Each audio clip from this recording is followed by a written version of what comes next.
만약 제가 여러분에게 부처님의 말씀에 따르면 여러분은 태어나는 그 순간 이미 깨달음을 이루었다고 말씀드린다면 어떠시겠습니까? 아마도 이렇게 생각하실지 모릅니다. 그건 말도 안 돼요. 나는 월요일 아침마다 커피 없이는 정신도 못 차리고 깨달음은커녕 하루하루 버티기도 힘든데 내가 이미 부처라니요. 지난 몇 달간 우리가 다양한 불교 가르침을 탐구할 때마다 불성이라는 개념은 계속해서 등장했습니다. 그리고 여러분의 질문도 쌓여갔지요. 이미 깨달아 있다면 왜 매일 아침 명상을 해야 합니까? 도로 정체 속에서 화를 참지 못하는 내가 정말 부처라는 건가요?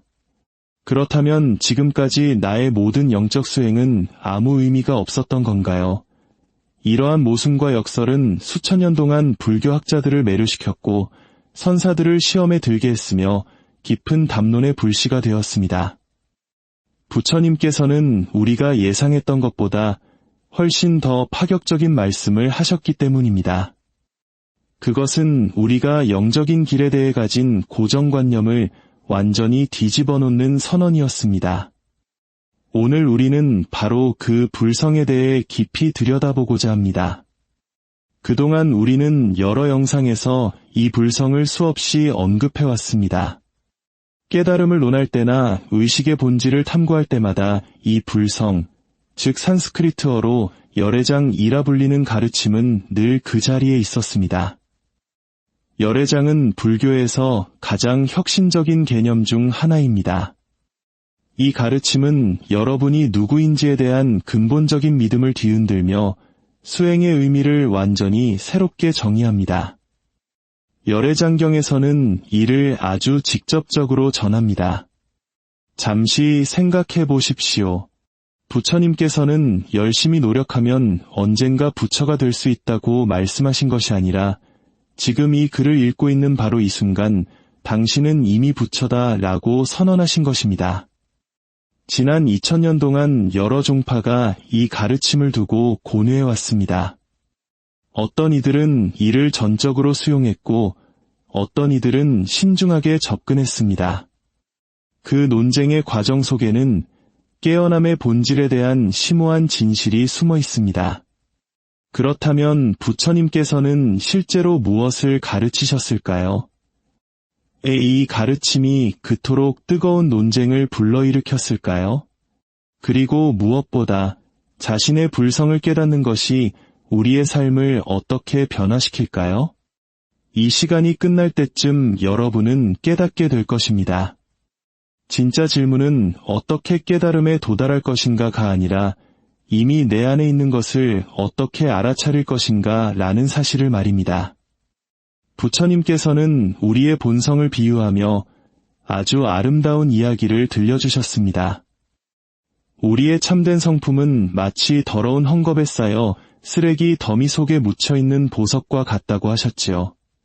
그 보석은 쓰레기 속에 있어도 전혀 때 묻지 않았으며 본래의 찬란한 빛을 그대로 간직하고 있습니다. 주변의 오물이 보석의 본질을 바꿀 수는 없습니다.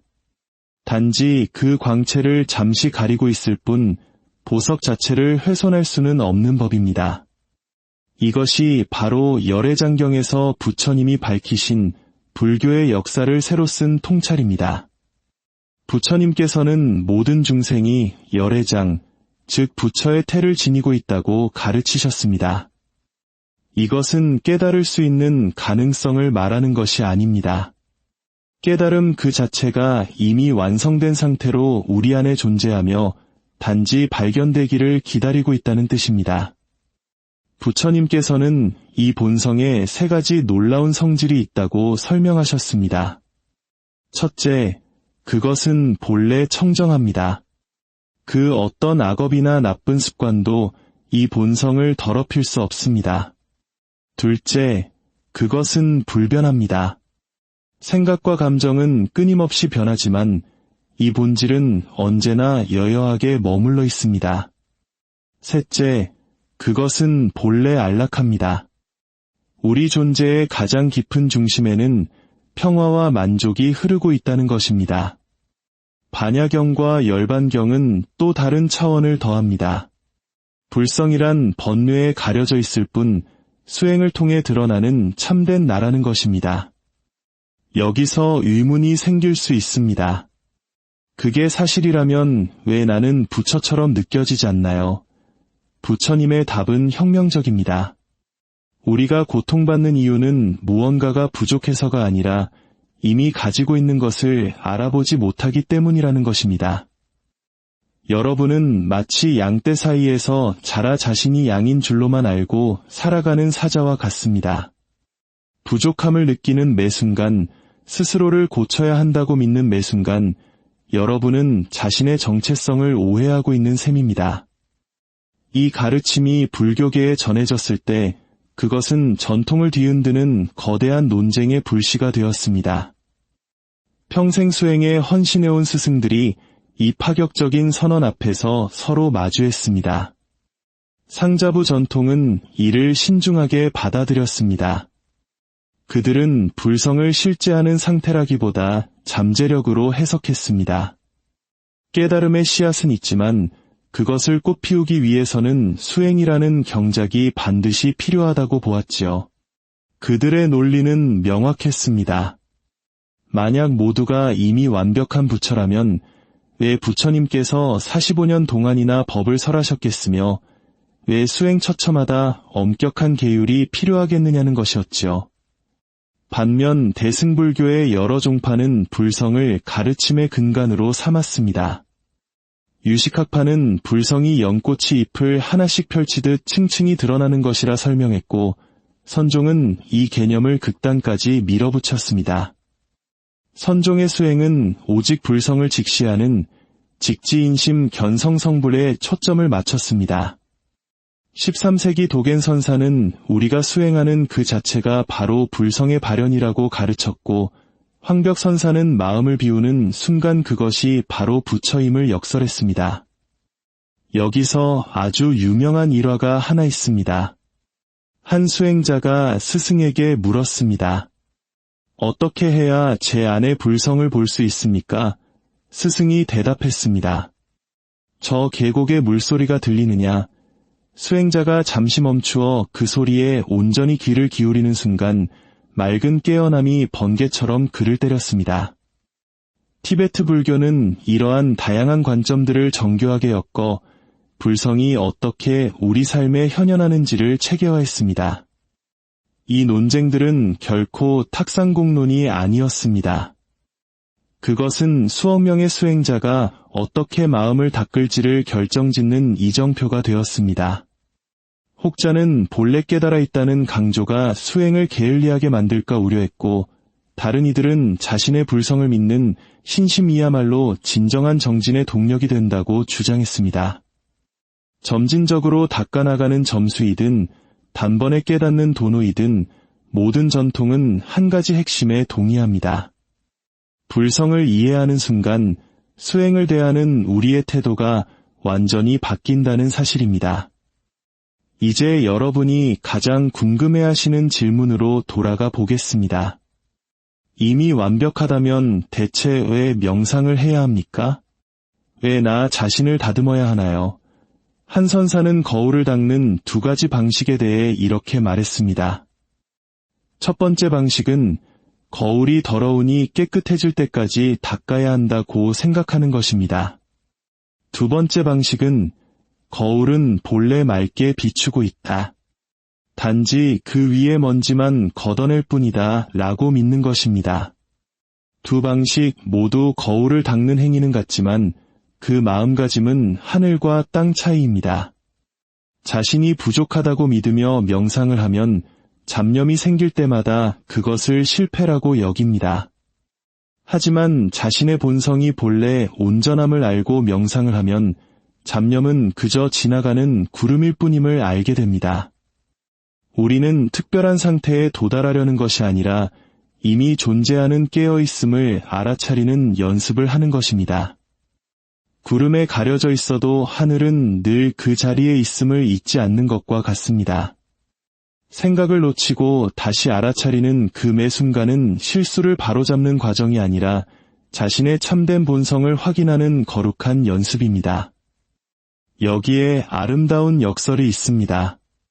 깨달음을 쫓으려 했으면 애쓸수록 그것은 멀어지지만 찾는 마음을 내려놓는 순간 바로 그곳에서 차 한 잔을 마시고 있는 스스로를 발견하게 됩니다. 구하는 마음이 멈추고 발견이 시작되는 지점입니다. 밖에서 찾던 부처가 사실은 찾고 있는 그 마음 자체였음을 알게 되는 것입니다. 이 통찰은 모든 것을 바꿉니다. 나의 온전함을 발견하면 타인의 온전함도 보이기 시작합니다. 도로에서 무례하게 끼어드는 사람도, 나를 힘들게 하는 직장 동료도 그 안에는 똑같은 불성이 깃들어 있음을 보게 됩니다.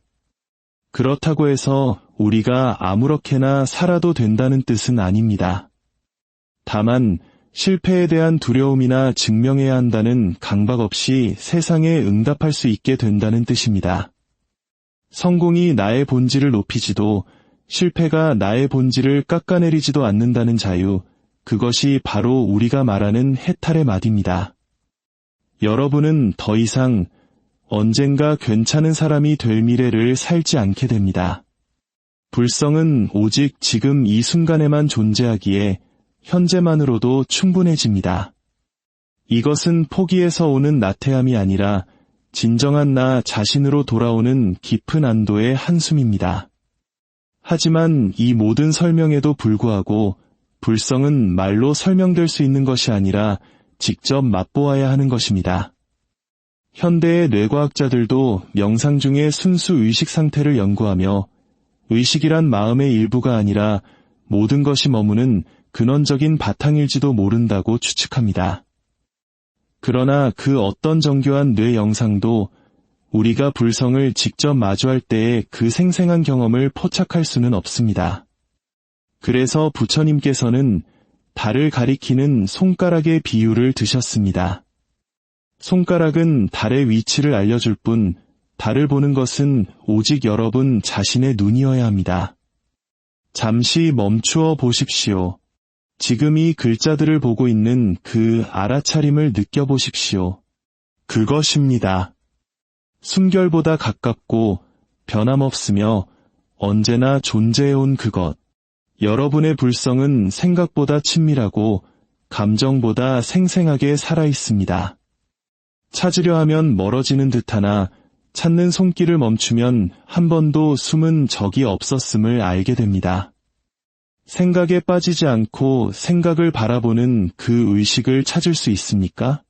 경험에 휘말리지 않고 경험을 관찰하는 그 나를 알아차릴 수 있습니까? 이 질문들은 말로 대답할 수 있는 것이 아닙니다. 오직 직접 살아가며 탐구하며 알아차려야 할 것들입니다. 지금 이 순간 이 메시지를 읽고 있는 그 깨어있음이 바로 여러분이 그토록 찾아 헤매던 부처라면 어떠시겠습니까? 어쩌면 진짜 신비는 불성을 찾는 데 있는 것이 아니라 그것이 단 한순간도 우리를 떠난 적이 없음을 깨닫는 데 있을지도 모릅니다. 이 영상을 보는 내내 여러분과 함께해온 그 알아차림은 어떤 모습이었나요? 여러분의 수행과 삶에 어떤 질문이 피어오르나요? 이미 부처인 당신, 그 신비로운 여정을 멈추지 마시길 바랍니다.